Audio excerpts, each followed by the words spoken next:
is there somebody on the other end, or? Apparently, yeah, people said they're on the other end, yeah. Oh, so is it like online, or how is this work? So the Google Hangout on here, you can either join via Google Hangout, or you can just watch it on YouTube. Oh, wow. Yeah. Okay, you guys are okay with that? No. Oh, it's on the Google. You're going to be on YouTube. This is going to also be recorded. Yeah. But it's also live. Yeah. Wow. Oh, so through Google Hangout you can do it live. Yeah, you could stream it live.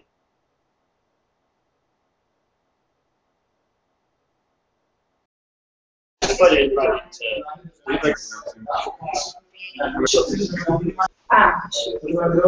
לא, כי זה בטח איזה משהו.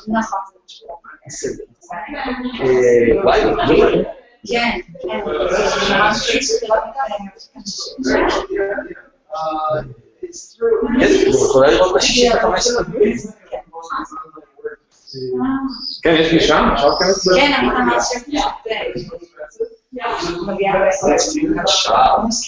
Yeah. מה לראות? הייתי בודפשט, אני חייב להיות כמה. אם כי עכשיו הצילומים הם... כן, נכון, זה פשוט יותר דומה דבר אמיתי. ללא שום ספק. להגיע לקודש קודשים. תראו מסביב. איך היה בכנס? היה נחמד. להגיד לך ששווה לנסוע 24 שעות בשביל ההרצאות. מה? לא, הייתי בסוף השבוע אצל עדי אופיר, אבל גם אם באופן שבלילה, הוא גר מפה.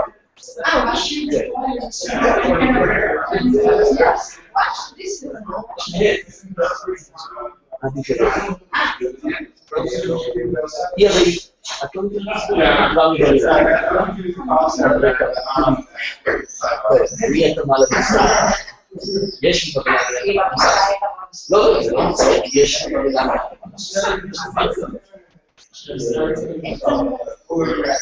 זה לא התשובה היא שזה לא אוניברסיטה. אין פה אוניברסיטה. אז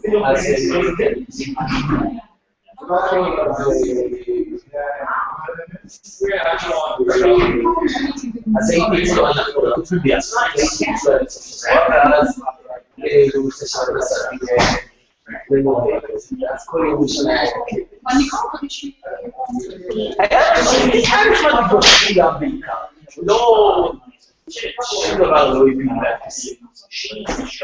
ארז נתנה הרצאה מאוד יפה על הקטעים הארמיים של הבת קול בתוספת הסתה, מאוד נפתוח יפה. יונתן הירשמן נתן הרצאה מאוד יפה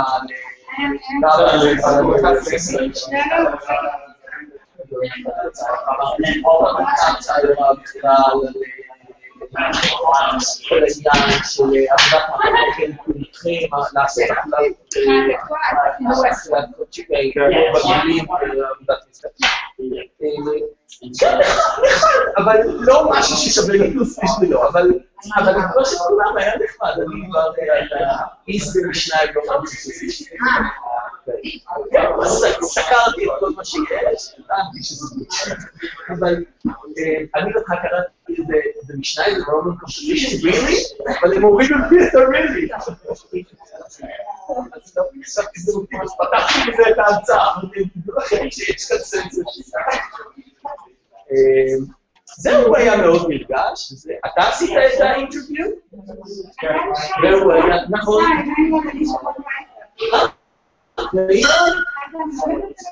נכון.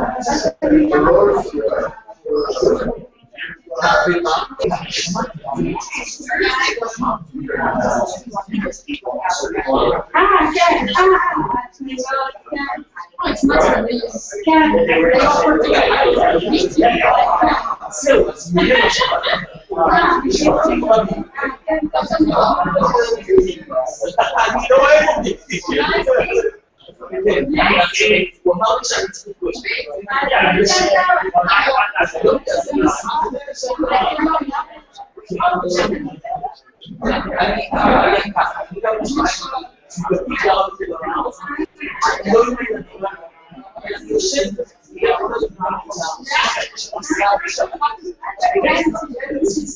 יש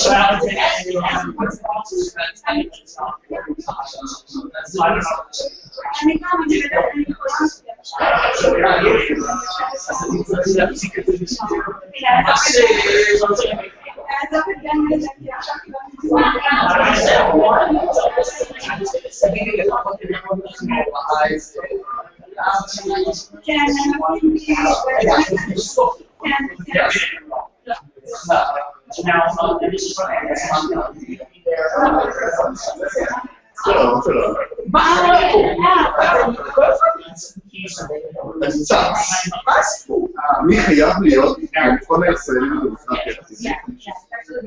זה הסיכום שלי. דבר לפני.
I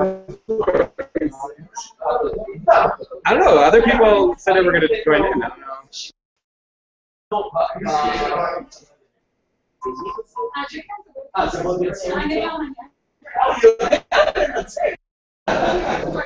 How about now? Is that loud enough?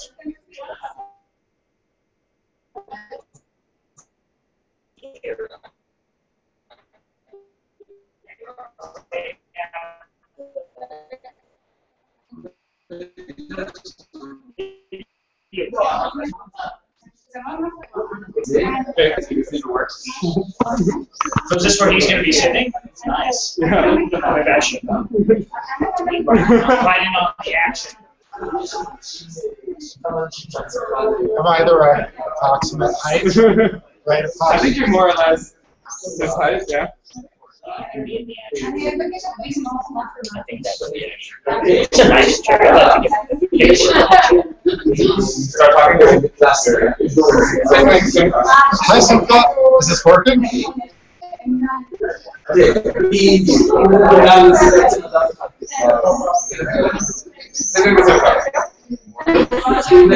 Hi. What should I say? Say like, hey Simcha, how's it going? Hey, Simcha. How's it going?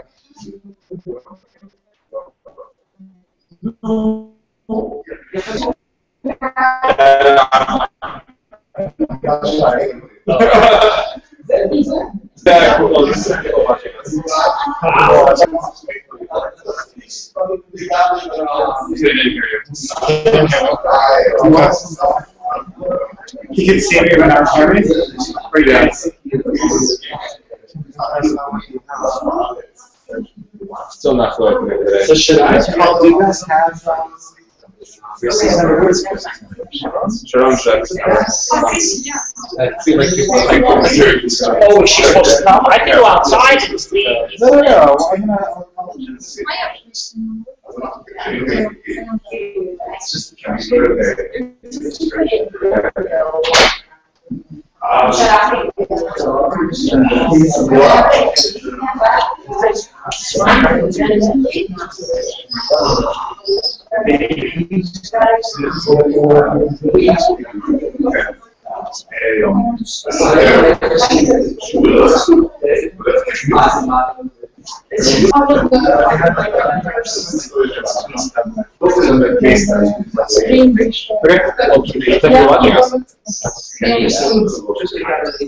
I don't know if they understood.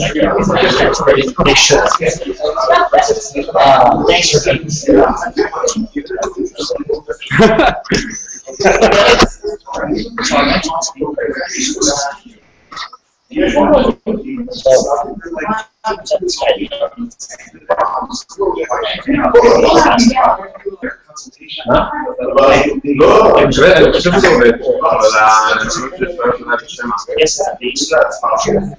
So this whole room we're sitting in is probably total square.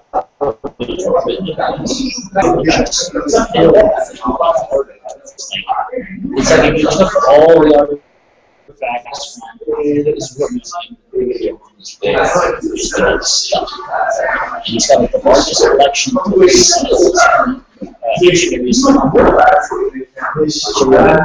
passing around. First guy was talking and he was passing around. Touches him. He's like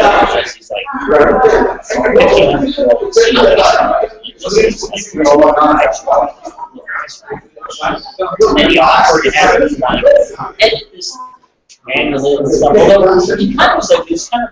He's like, here, look at this and try to read it. Wait a second. It was like this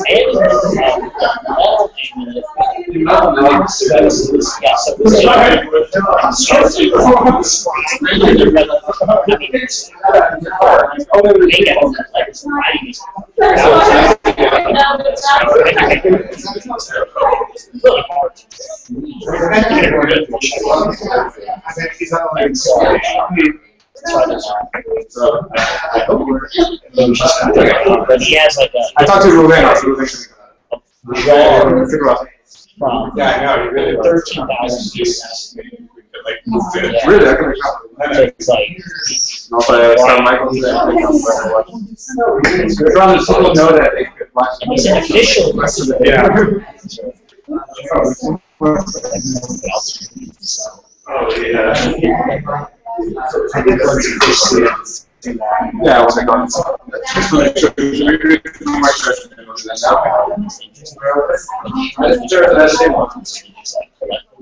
And it was just so funny because I was there with Yuri. And then I was like, and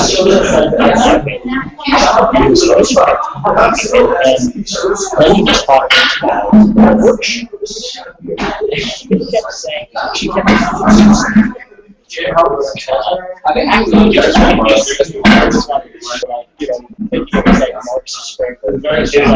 totally like this. Yeah.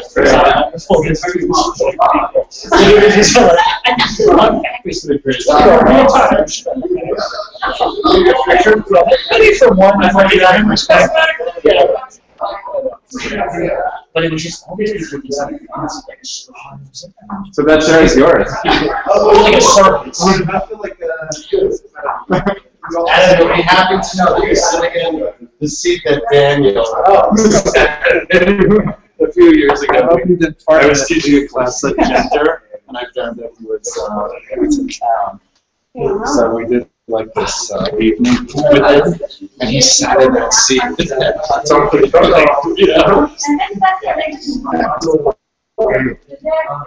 hopefully your time is something serious. I'm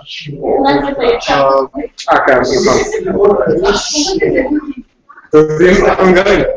I can hold anything you need to hold if you want.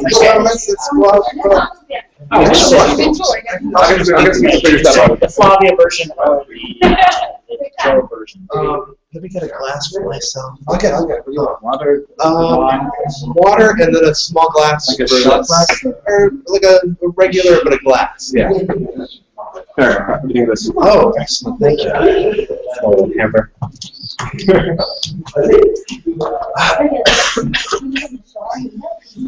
Vamos, and what's kind of forget that.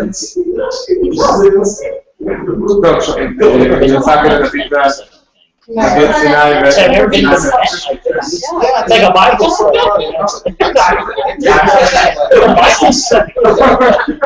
This is passage meeting. Go right. I've been sitting with the Syriac major for the last week and a half. So Oh, yeah. I've gone to visit it every day. For that, you should go. You should go to look at the real thing. Yeah. So that was better than the pictures? Yes. Okay. Yeah, this is your, Yes. It's big. You can touch it. It's really material.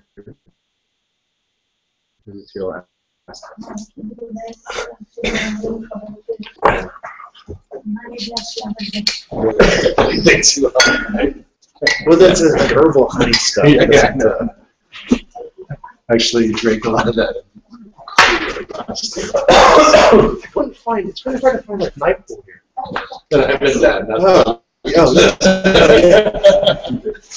What is this? This is rakia. It's a Bulgarian like brand, but it's strong. It's like 40. It's like 82. Oh, wow. Hand up? Yeah, I don't need it because it's on here. And this is yours. And this is Ishay's. Oh wow, you did this. Can you just like do a sound check? That's right. Yatsramisha. Are you gonna need this like during your presentation? Just for shock. Shock. What's okay? Who's so that is Mingana. Really, it's the addition of Mingana. Mingana. How's the sound? Sound From New York.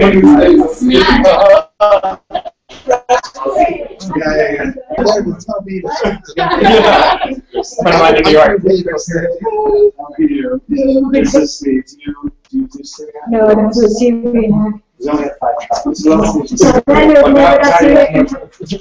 I don't have a Syriac version. You already know the That's right. I memorized the corpus, yes. I have to like go back and forth a little bit. No, please. Just make sure that's so yeah.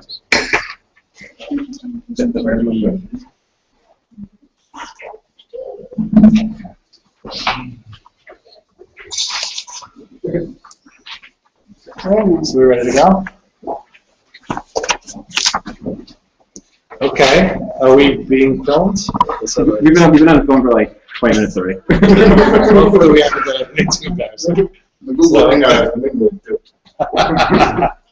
So I just want to welcome everybody who's here and virtually watching in their pajamas in front of their computer screens to, I don't know what number this is, but one of the Talmud blog's virtual get-togethers, live get-togethers. We've been doing these now for, I think, like 2 years, both in Jerusalem and New York and in the cloud.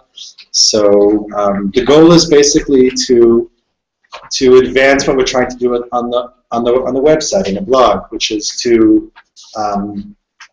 create a space to have robust, critical conversations about Talmud and all of its modern and ancient contexts. So this is one way of doing that, and I don't know if it's possible, but even besides everyone in the room having an opportunity to participate in the conversation, maybe the people who are in the cloud can also ask questions. We'll see if that works. I just wanted to, we have a really exciting program tonight. First we're going to hear from Adam Becker, he's going to give the real talk, and then we're going to hear from Ishay Rosen-Zvi, who's going to be the first respondent, and then the floor will be open. So I just wanted to say 2 words about Adam, besides for the fact that he's recovering from just not feeling well. So hopefully hopefully this talk will give him a refuah shlema. Adam's an assistant professor of religious studies and classics at NYU. Associate, right? He's tenured. Say whatever he wants now. Now, yeah, he has been saying whatever he wants for a long time. So he has many identities. Yitz and I were talking when we realized that he would be in town and we'd be able to invite him. One of his identities, at least from our perspective, is that he is the Talmudist Syriacist. In other words, he is not just a Syriacist working on Syriac literature, both late antique and even modern, in his forthcoming book, but he's also interested in creating a dialogue, a serious and responsible dialogue with other scholars of late antiquity who are not Syriacists, like Talmudists, to see what the points of contact might be and what they might not be. And he's really been kind of an important force for all of us Talmudists and non-Syriacists who are interested in late antiquity. So without further ado, I'll hand the floor over to Adam. We'll be speaking about Lenten moral reform, the evil inclination of the Jews, and the anthropology of envy in late antique Mesopotamia. Thank you. Thank you for organizing and for the hospitality. Thank your parents. And thank you, Ishay, for his coming response. Thank you all for coming.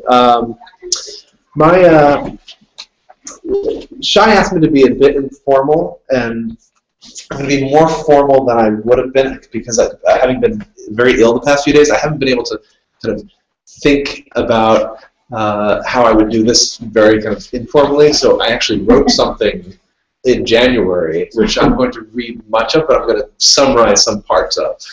So it's going to be a little bit more formal than I would have liked, but just because it would be hard for me to kind of spontaneously pull all of this up, especially because there's a lot of details, and I think that's important, and that's one of my points. I think in some of my publications on thinking about Syriac material and rabbinics, it's really about looking at the Syriac material very closely before going into the rabbinic stuff, like really getting a sense of the different kind of tendencies in the texture of the Syriac sources.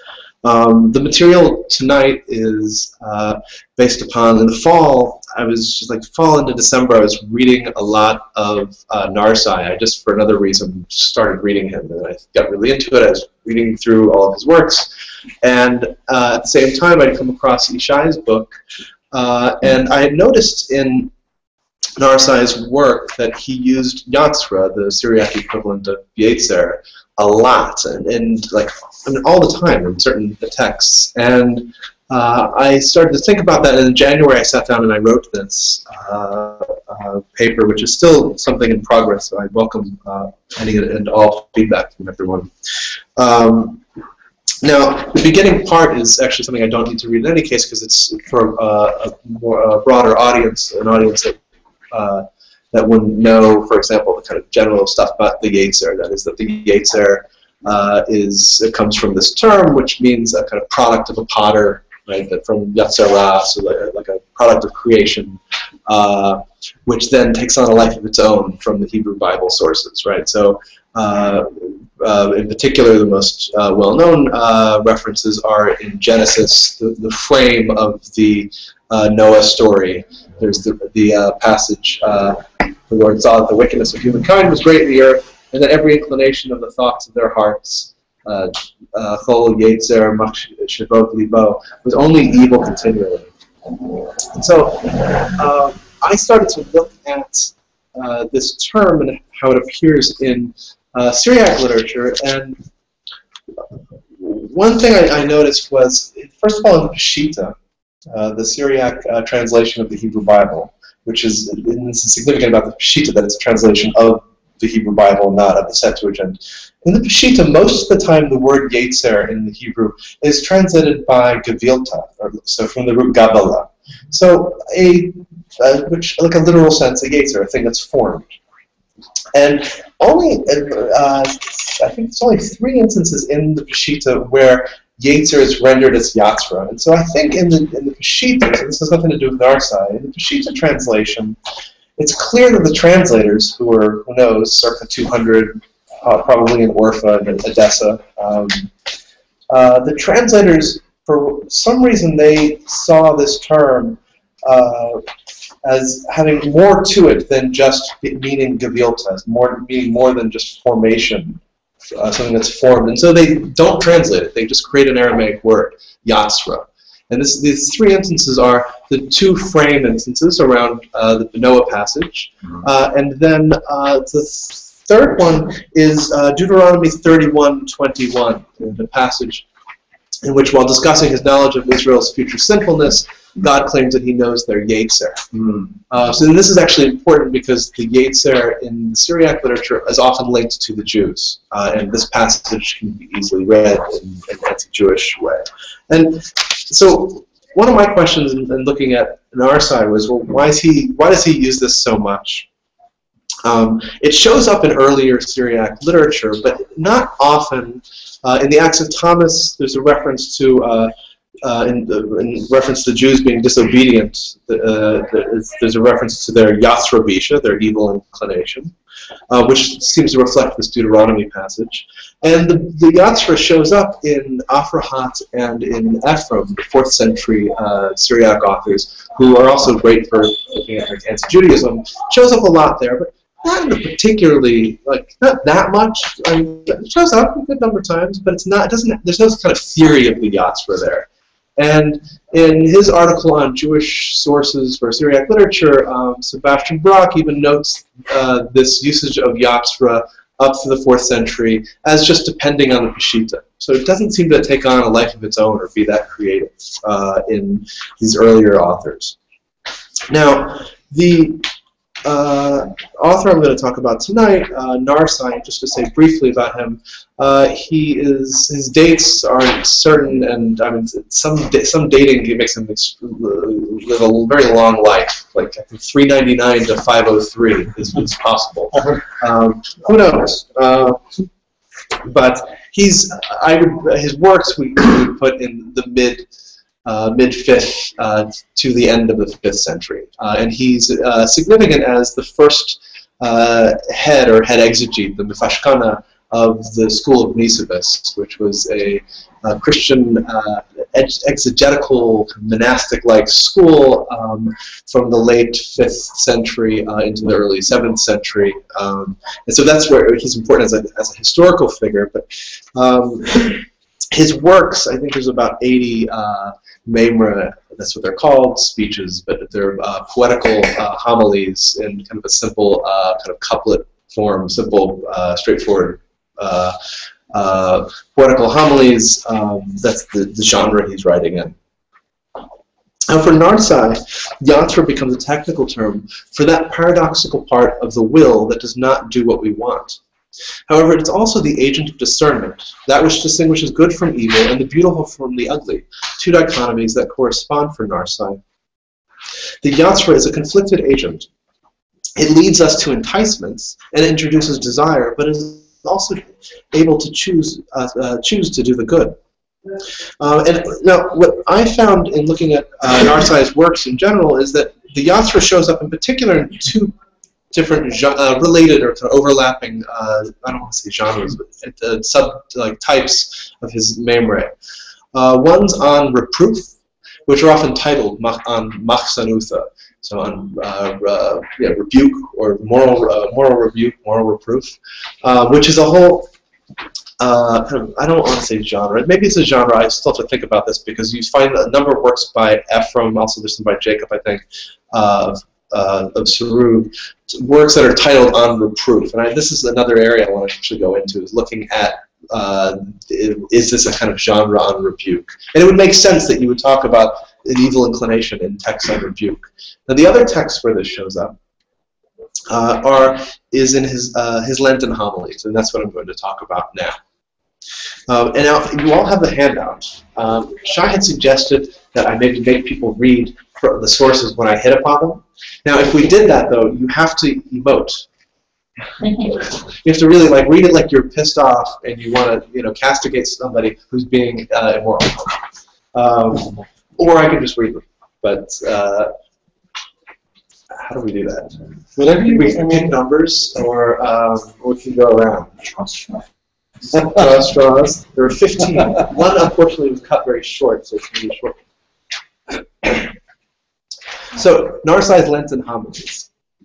The homily for the first Sunday of Lent begins with a first-person account typical of the authorial self-consciousness performed in Syriac homiletics. You would read number 1? Sure. My mind advised me that I might make a lawsuit against my thoughts, which loved error and hated the order set up by the word of life.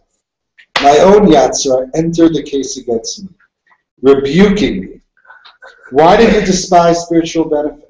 My thoughts stood in defense on behalf of the truth, and they overcame me insomuch as I wrongfully rejected what was fitting. Narsai then quotes the extensive rebuke of his personified faculty of discernment, Paroshutha, which commanded him to correct himself and rebuke Akez, the faults of his comrades. Turning to his audience, he exhorts them to take the, quote, path prepared by the righteous of the past. Moses, for example, received the revelation at Sinai after fasting. Quote, in his mind the hidden one read, and Moses meditated upon secrets, and he explicated them in an open voice to his colleagues. The divine will wrote a new book for him upon his thoughts, and he went and wrote it again upon tablets of stone for the instruction of humans. The distinction between the hidden and the revealed is fundamental to Syriac Christian theology, whereas much of the language in this passage, as throughout Narsai's homilies, is pedagogical and reflects terms used in the Syriac schools. Narsai explains that Moses' fast has been set up for us, quote, as a mirror. We find a similar image at the end of this homily when Narsai claims that his intention is to fix the stories of the fasts of the glorious ones of the past, quote, as a mirror before those who fast. The mirror, machzita, is in fact a common image in these homilies and a complex theological motif within Syriac poetry in general. And the thing about mirrors is it's not about seeing ourselves. It's rather looking at a mirror as something that reflects the divine reality, which then looks to, like Paul's, like through a mirror, through a glass darkly, through a mirror darkly. After going into detail about the fasting of the soul, that is the inner fast, which is just as important as the outer fast of the flesh, Narsai turns to his audience, I'll read this, whom foolish jealousy has mixed up. Pacify the wrath of the Yatzra within you with the sweetness of the fast. He then describes the fast of moral action, which includes feminine modesty. For women should, quote, look at the limpidity of the fast as a mirror. And limpidity is a term, shafyutha, which shows up as a kind of spiritual clarity in a lot of Syriac literature. This turn to feminine modesty begins the first of several, often vitriolic addresses in the homilies to a generic woman, sometimes referred to as Eve. Quote, listen to the accusation of the greatness of your sin in the law, which finds fault with the evil of your Yatzra in all its wrongs. Furthermore, fasting requires fitting together the inside with the outside, the soul with the body, and this is ultimately what is wrong with the fasts of Jews. Quote, the Jews fasted and offered sacrifices, but they were not received, because the fear of demons was mixed in with their sacrifices. Narsai proceeds to describe how the prophet Isaiah castigated the Jews for their deceitful practices. An important theme in this homily is that of deceit. Nefla. Which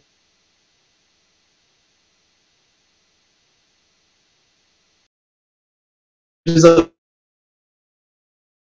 device typical of the homilies of Nechila, the deceitful or wily one that is Satan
oppose envy, even if it is not in a person's nature.